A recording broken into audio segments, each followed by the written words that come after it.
Ce soir, je vous raconte ma première histoire. Et oui, il faut un début à tout. Je vous laisse donc vous installer confortablement, mettez votre casque et plongez avec moi dans cette intrigue captivante. Je vous rassure, je ne conte pas d'histoire d'horreur ni sanglante. Je vous souhaite une bonne écoute.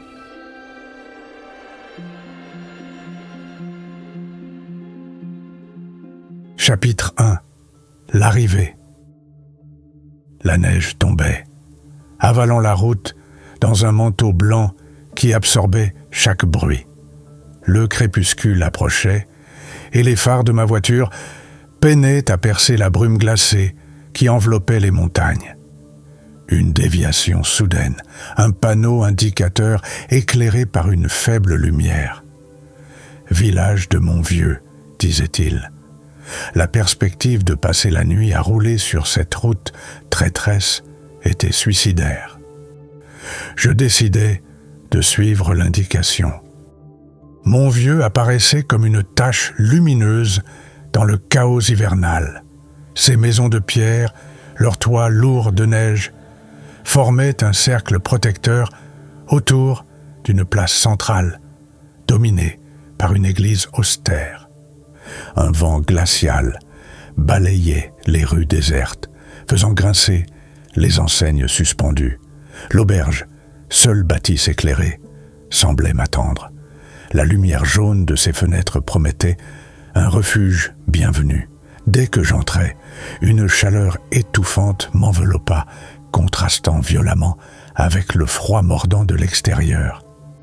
L'aubergiste, un homme massif aux traits burinés par le temps, leva les yeux de son comptoir. « Vous vous êtes perdu ?»« On peut dire ça, » répondis-je en secouant la neige de mes épaules. Il hocha la tête, sans poser d'autres questions, me tendant une clé en silence. La chambre était simple mais confortable, et surtout, elle était chaude. Pourtant, une étrange nervosité m'habitait, comme si je m'étais aventuré dans un territoire interdit. Mais le sommeil m'emporta avant que je ne puisse m'attarder sur cette impression. Le lendemain matin, la neige était tombée si abondamment qu'elle rendait toute fuite impossible.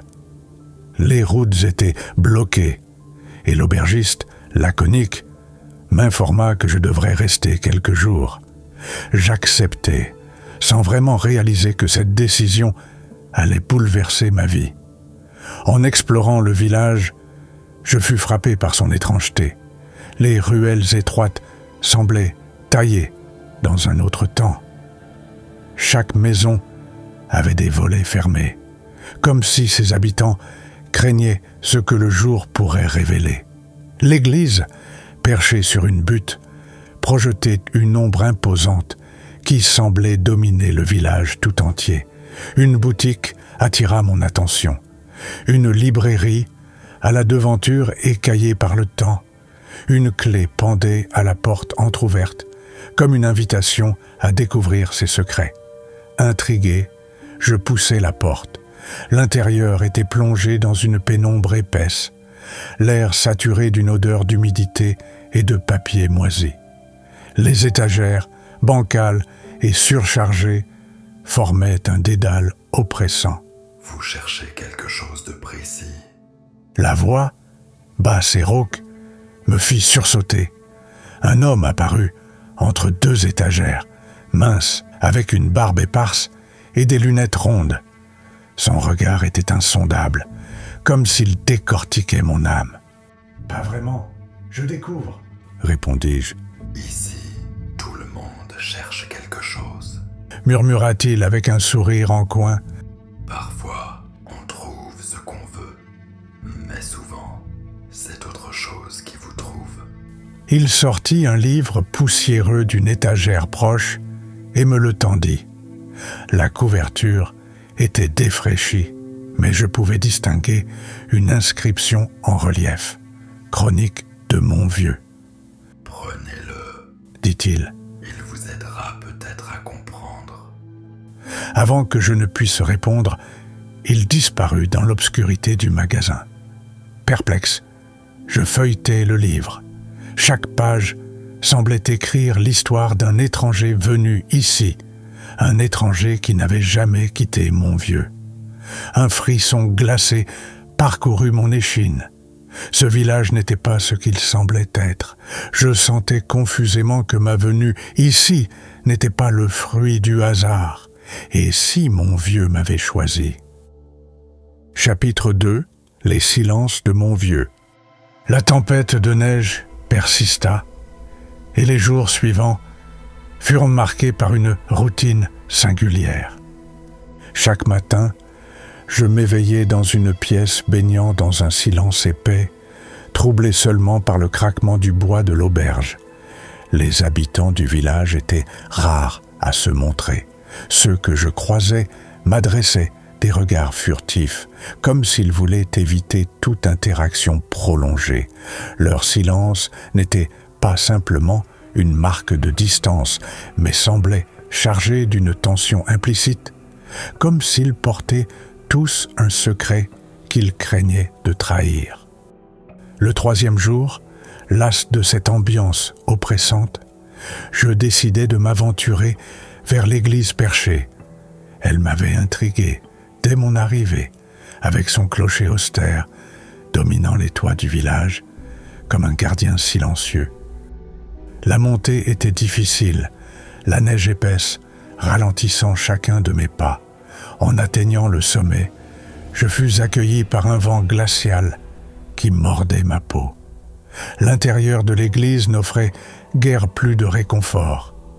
Des bancs de bois vernis, usés par les ans, faisaient face à un autel orné de motifs complexes. Mais ce qui retint mon attention, c'était une fresque effacée sur le mur droit, représentant une scène que je ne parvins pas à interpréter. Des silhouettes encapuchonnées entourant une figure allongée. Les traits de celle-ci étaient étrangement flous, comme si elle avait été délibérément effacée par des mains malhabiles ou pressées.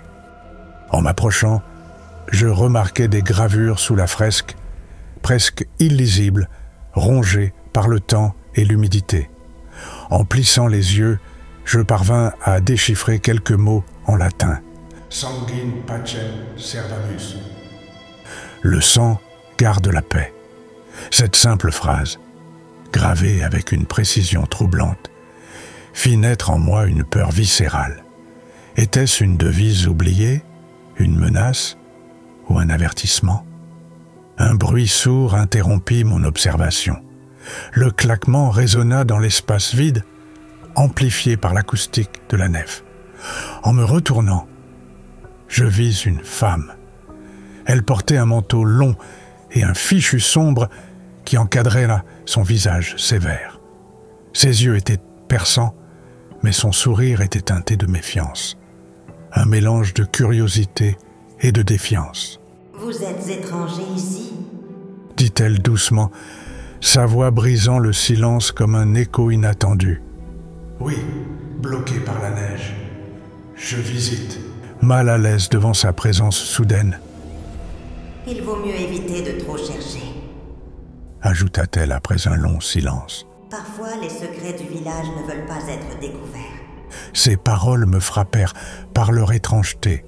Avant que je ne puisse formuler une réponse, elle tourna les talons et disparut dans les ombres de l'église. Je restai figé un instant, comme si ces mots avaient alourdi l'air autour de moi. Qui était-elle? Que voulait-elle dire?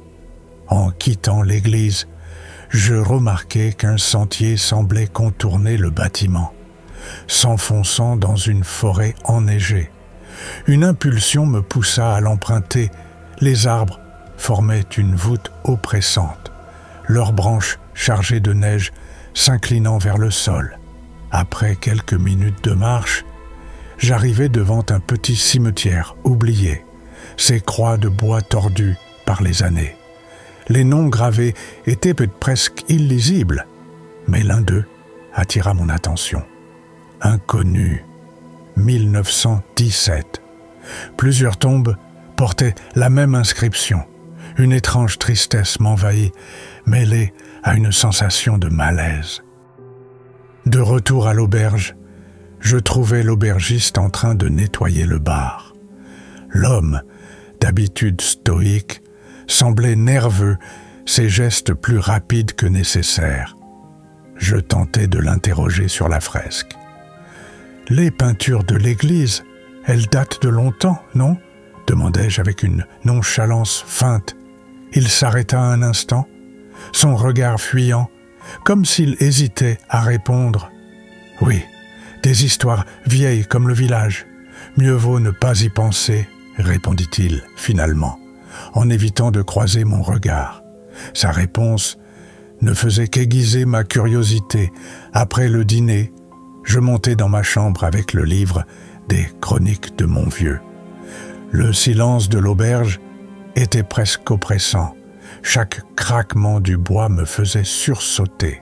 Une phrase attira mon attention dans le livre. « Ceux qui s'égarent dans les secrets de mon vieux risquent de ne jamais retrouver leur chemin. » Cette phrase résonna en moi comme une prédiction inquiétante.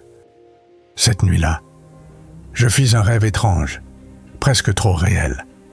Une procession de silhouettes encapuchonnées avançait lentement dans une clairière enneigée, portant un corps enveloppé dans un linceul. Leur chant grave résonnait comme une incantation ancienne, vibrante et hypnotisante. Je tentais de m'approcher, attiré par une force inexorable, mais lorsque l'une des silhouettes se retourna, je fus pétrifié d'effroi. Sous sa capuche, c'était mon propre visage que je vis, blafard et impassible. Je me réveillai en sursaut, le souffle court, mon corps trempé de sueur malgré le froid ambiant. Par la fenêtre, la neige continuait de tomber, isolant encore un peu plus mon vieux du reste du monde. Ce rêve n'avait rien d'ordinaire. Il semblait être une mise en garde, un écho de ce que je n'avais pas encore compris. Et ce fut cette nuit-là que tout commença à basculer.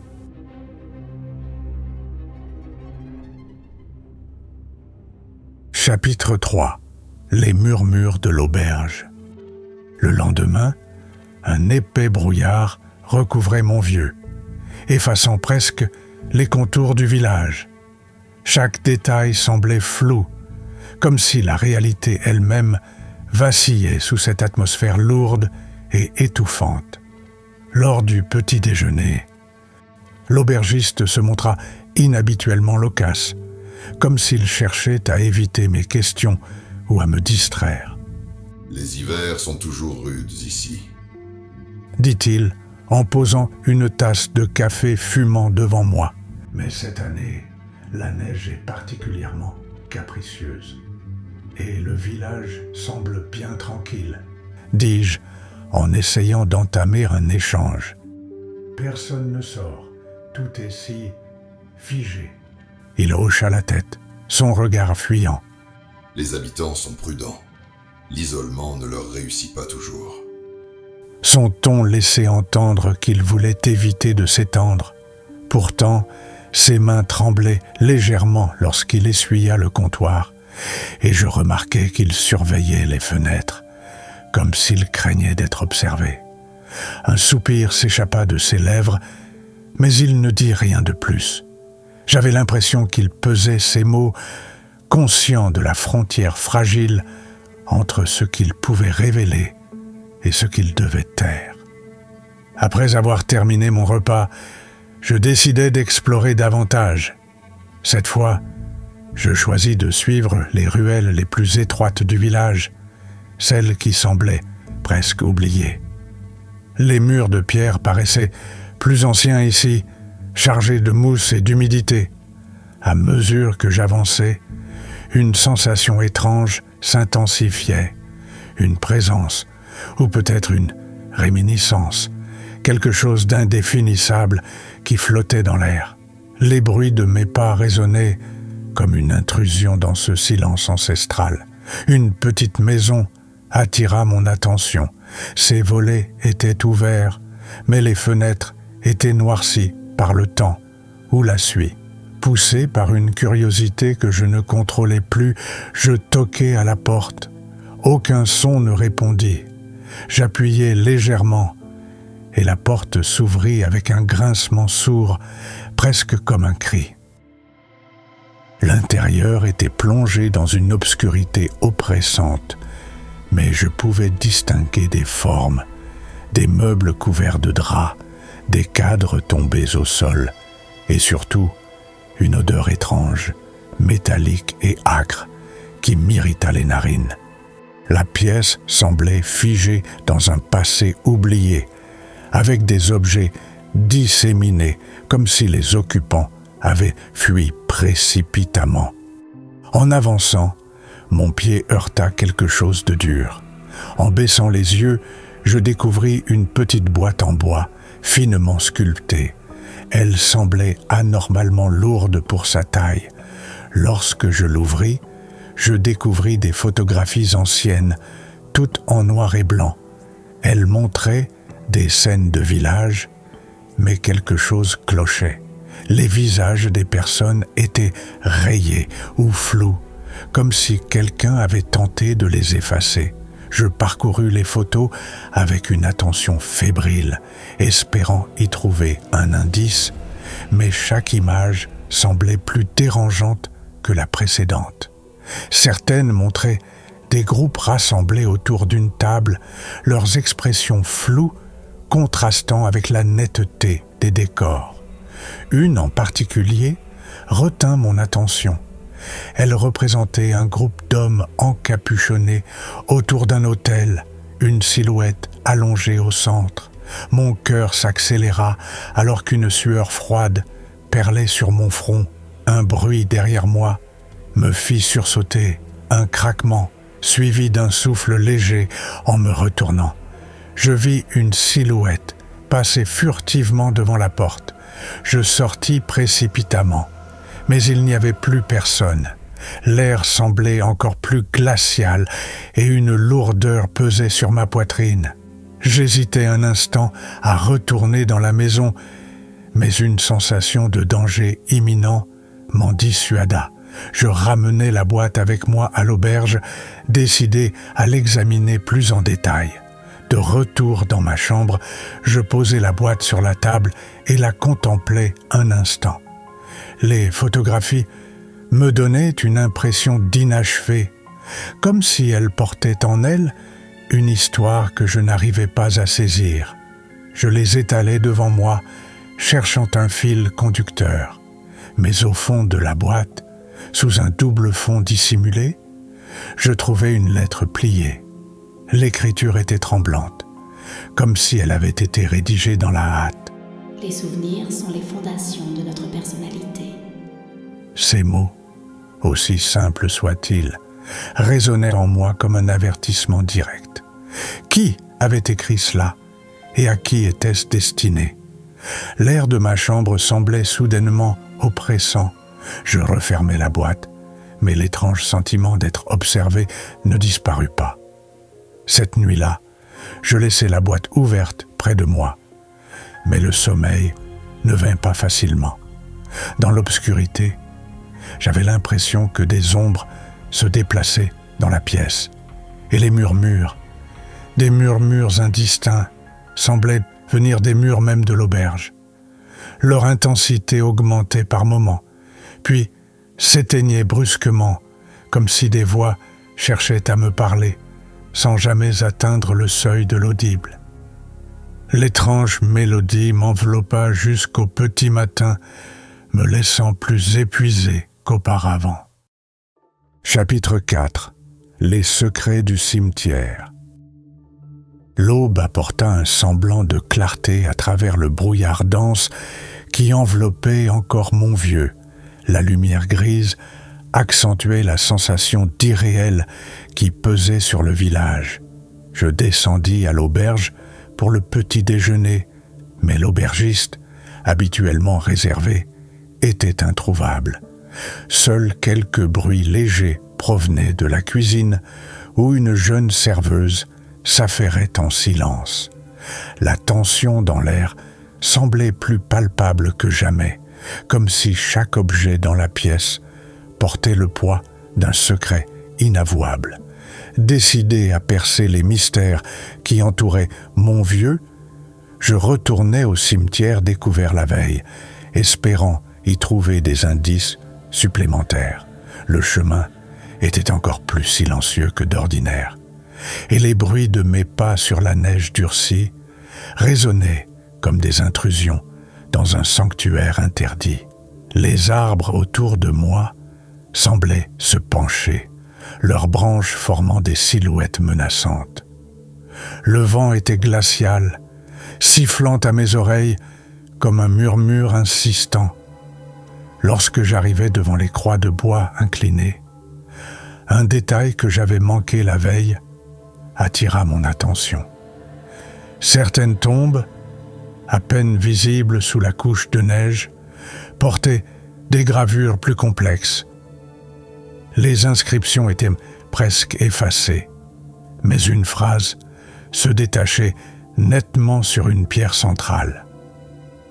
Ce lieu est le sanctuaire des instants.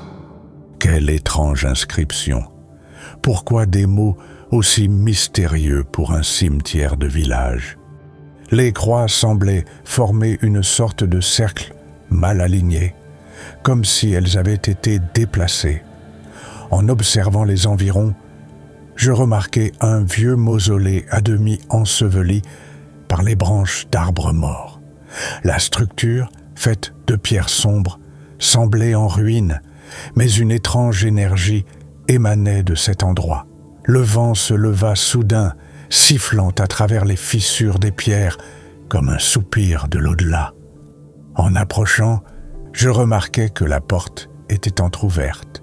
Je poussai délicatement et elle s'ouvrit dans un grincement qui résonna bien trop fort dans le silence ambiant. L'intérieur était sombre, mais j'y distinguais des murs ornés de gravures étranges. Des symboles, gravés à même la pierre, représentaient des scènes de rituels, de silhouettes encapuchonnées, et une figure allongée au centre, comme une offrande ou un sacrifice. Mon regard fut attiré par une dalle au centre de la pièce. En m'en approchant, je sentis une pression oppressante, comme si l'air lui-même s'épaississait. Une boîte en fer rouillé était posée dessus, ses contours usés par le temps. J'hésitai un instant avant de l'ouvrir. À l'intérieur se trouvaient de très vieux documents et de vieilles photos. En les regardant de plus près, quelque chose n'allait pas. Les documents étaient flous, comme si de l'eau avait rendu l'encre nuageuse. Quant aux photos, aucune n'était lisible. Elles semblaient toutes avoir été prises avec un objectif embrumé. Tout ça cachait un étrange secret. Ces lieux semblaient vouloir me dire quelque chose. Mais quoi?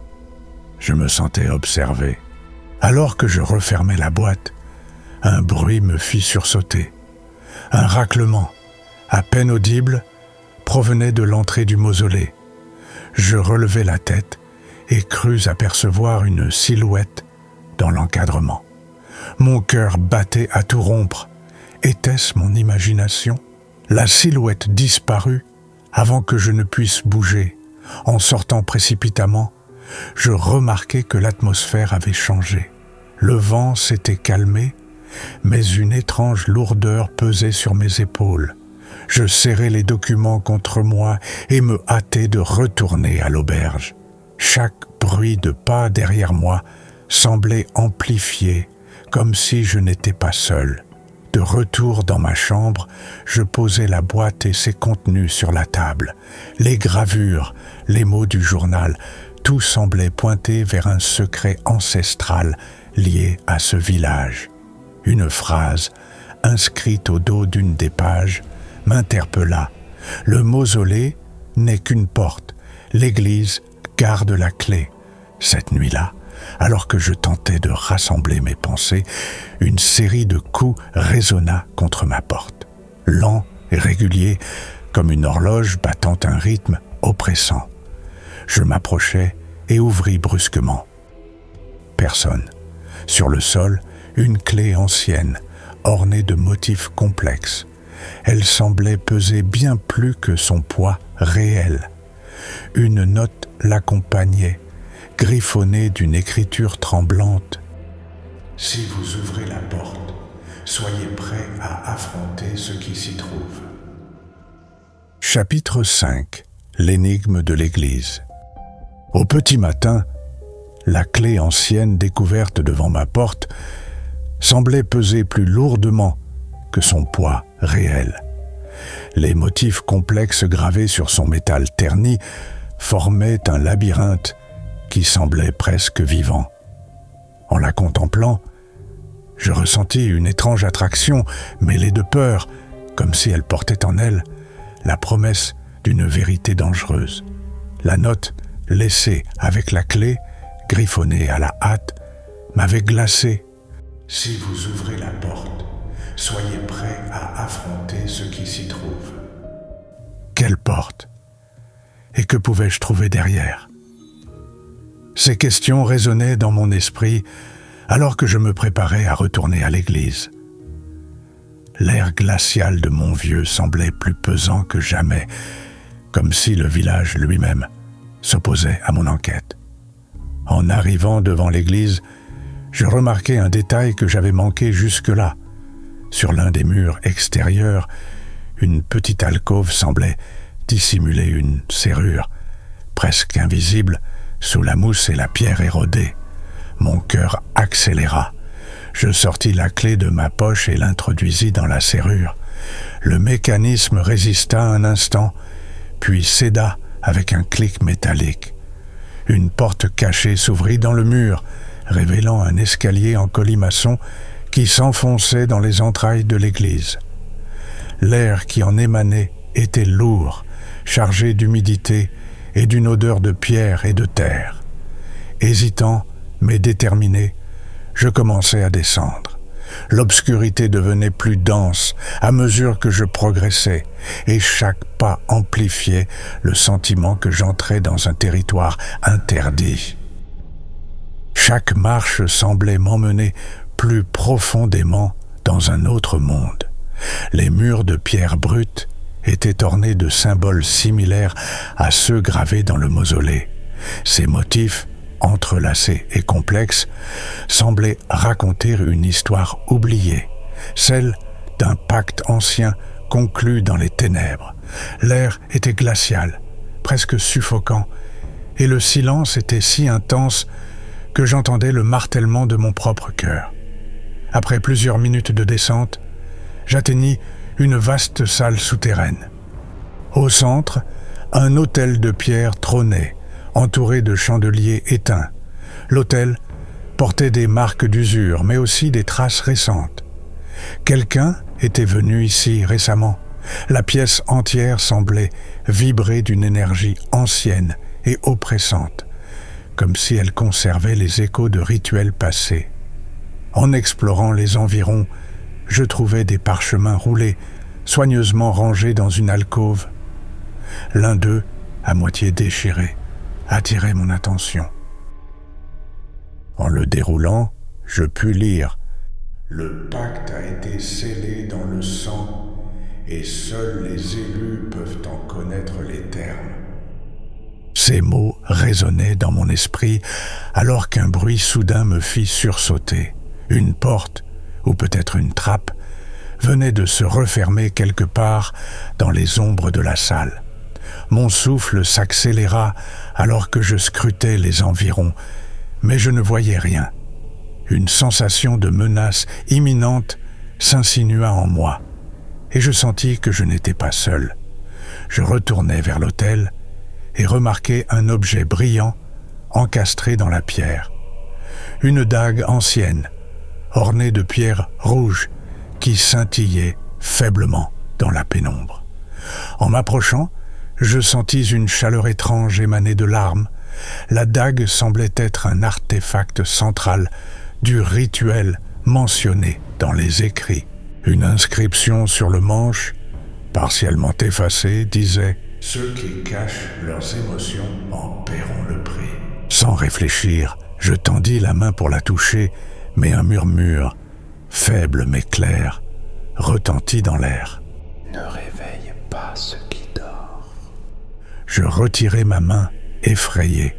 Le murmure semblait provenir des murs eux-mêmes, un avertissement d'une voix ancestrale. Malgré ma terreur, je notai l'orientation de la dague. Elle semblait pointer vers un passage caché derrière l'autel, mais une force invisible me retenait, comme si quelque chose m'interdisait d'aller plus loin. Je remontai précipitamment les escaliers, la clé toujours serrée dans ma main. L'ascension me parut interminable, et chaque bruit amplifiait ma paranoïa. De retour à la surface, la lumière du jour paraissait plus terne, comme si le monde entier s'était assombri. Le village, d'apparence immobile, semblait m'épier. Les fenêtres fermées me donnaient l'impression qu'un millier d'yeux invisibles étaient fixés sur moi. De retour à ma chambre, je posai la clé et les écrits sur la table. Mon esprit oscillait entre fascination et peur. Que signifiaient ces symboles, ces rituels? Qui était venu avant moi? Je savais que mon enquête me poussait plus loin que je ne l'avais jamais imaginé. Mais une chose était certaine. Montvieux n'était pas un simple village. C'était un lieu de pouvoir, chargé d'une histoire qui refusait d'être dévoilée. Chapitre 6. Les murmures du passé. La neige tombait toujours sur Montvieux, recouvrant le village d'un voile silencieux et immaculé. Pourtant, à mesure que les heures passaient, je ressentais une étrange dissonance entre cette blancheur paisible et les ombres que je découvrais peu à peu. Chaque détail du village semblait être une pièce d'un puzzle complexe, un mystère dont l'Église était peut-être la clé. En contemplant la dague que j'avais ramenée, posée sur ma table, je ne pouvais m'empêcher de penser à l'autre passage qu'elle semblait indiquer. Derrière l'autel, dans cette pièce sombre, quelque chose d'autre attendait. Je le savais, mais je n'étais pas encore prêt à y retourner. Alors que je tournais ces pensées dans mon esprit, un bruit me fit sursauter. 3 coups résonnèrent contre la porte de ma chambre. Ils étaient lents, mais assurés. Je me levai, la gorge sèche, et ouvris avec précaution. L'aubergiste se tenait devant moi, le visage grave. « Vous devriez venir voir. » dit-il simplement. Il ne me laissa pas le temps de poser de questions. Je l'accompagnai jusqu'à la place centrale, où une petite foule s'était rassemblée. Au centre, une femme était étendue sur les pavés, recouverte d'un linceul blanc taché de rouge. Un murmure parcourait l'assemblée, des paroles étouffées, des soupçons chuchotés. « Que s'est-il passé ?» demandai-je à l'aubergiste. Il évita mon regard, mais répondit d'une voix basse. « Une étrangère.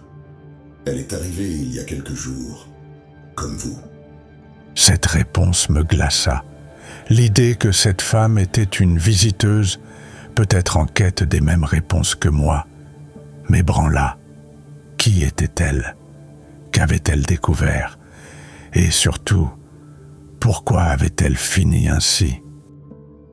Les habitants commencèrent à se disperser, laissant l'aubergiste et moi seuls devant ce sinistre spectacle.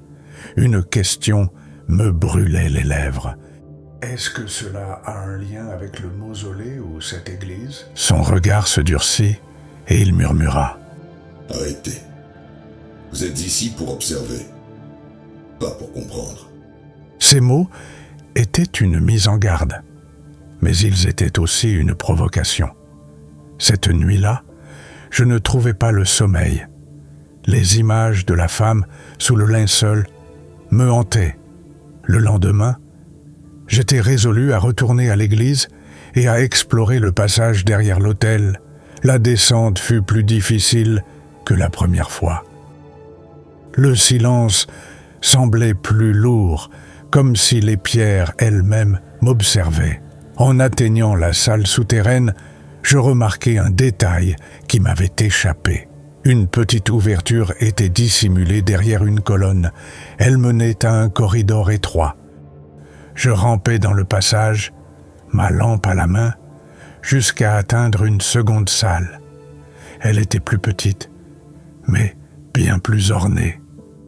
Des fresques couvraient les murs, dépeignant des scènes de rituels. Au centre, une table en pierre était entourée de chandeliers éteints. Sur la table, un livre ouvert, ses pages jaunies, et une phrase gravée dans la pierre. « Ceux qui lisent acceptent le poids du pacte. » Un frisson parcourut mon échine. Je savais que ce que je découvrirais dans ces pages changerait tout. Mais étais-je prêt à payer ce prix? Chapitre 7.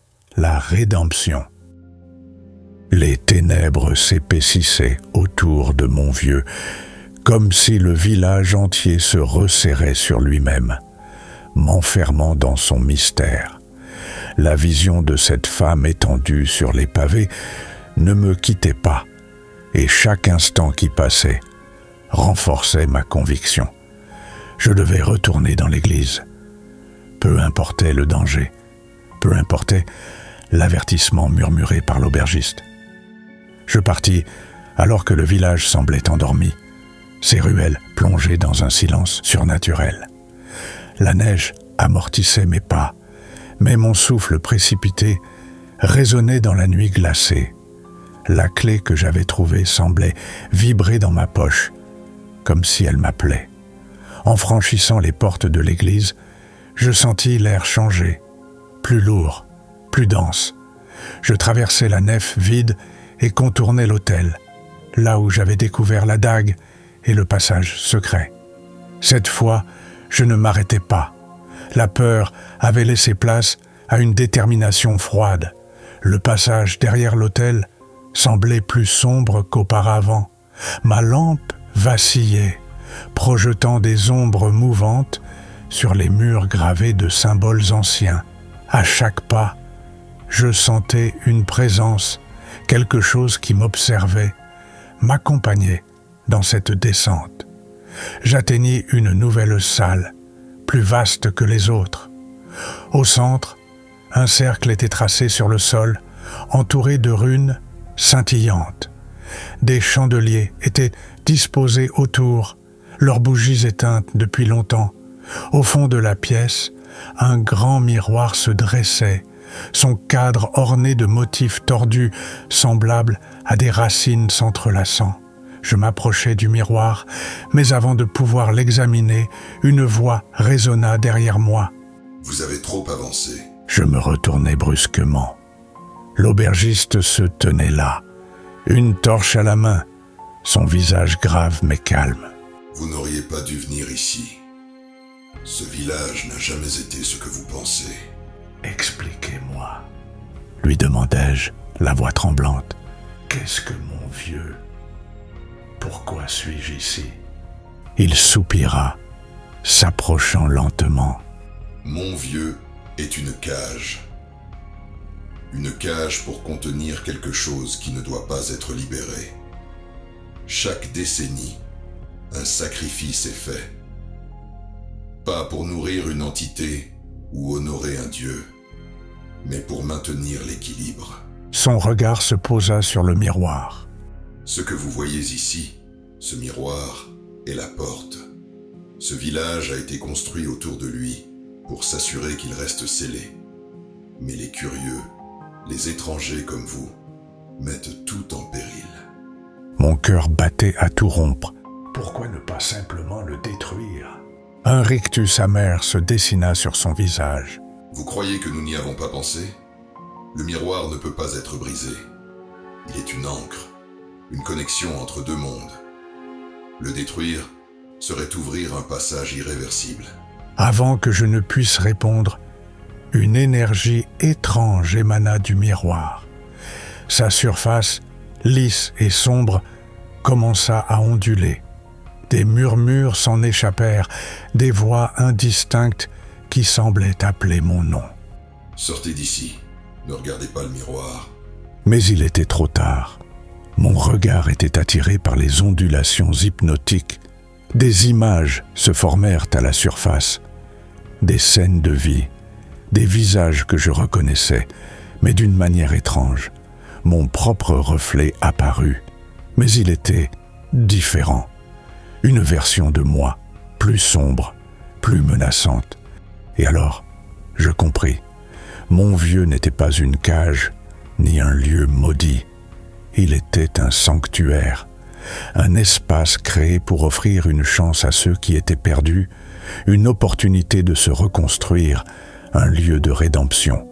Le miroir n'était pas un portail vers l'obscurité, mais un passage à travers nos peurs, une catharsis nécessaire pour ceux qui osaient y plonger. La femme, allongée sous le linceul, était ma mère. Dans mes souvenirs, elle était allongée sur le sol de la cuisine, après avoir succombé à une crise cardiaque. Tous ces messages cachés dans ce village avaient pour but de me dire de ne plus penser à cette scène qui hantait encore mes nuits, même après 40 ans. « Tu as vu ?» murmura l'aubergiste.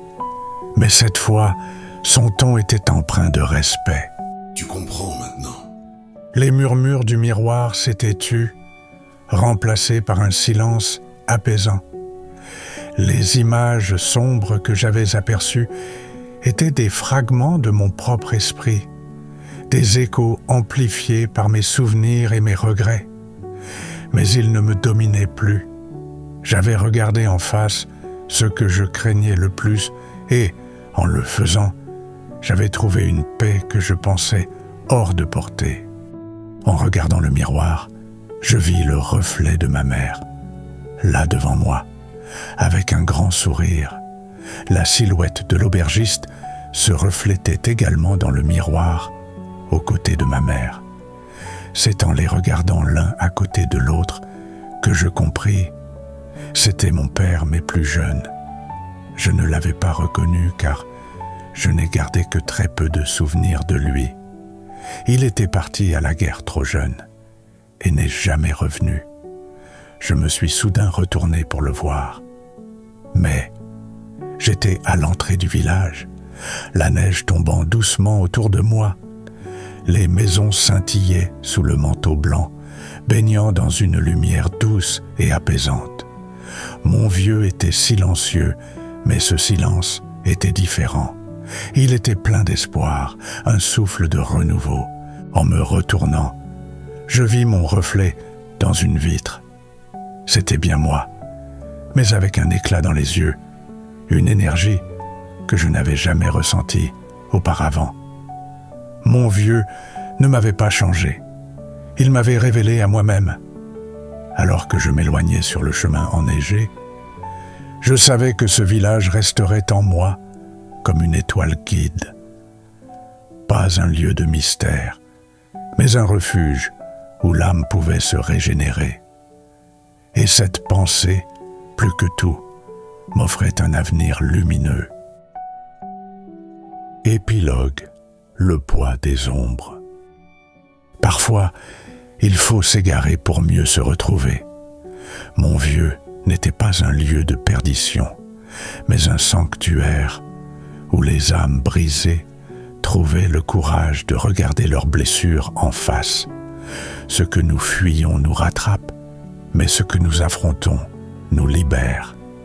Dans ce village silencieux, chaque murmure était un écho de mes propres peurs, chaque ombre un reflet de mes doutes. Et pourtant, en les traversant, j'ai découvert que l'obscurité n'est qu'un voile et que derrière elle, la lumière de la vérité attend patiemment. Nous portons tous un miroir en nous. Il ne s'agit pas de le craindre, mais de l'embrasser, car c'est dans ce reflet imparfait que se trouve notre vraie force.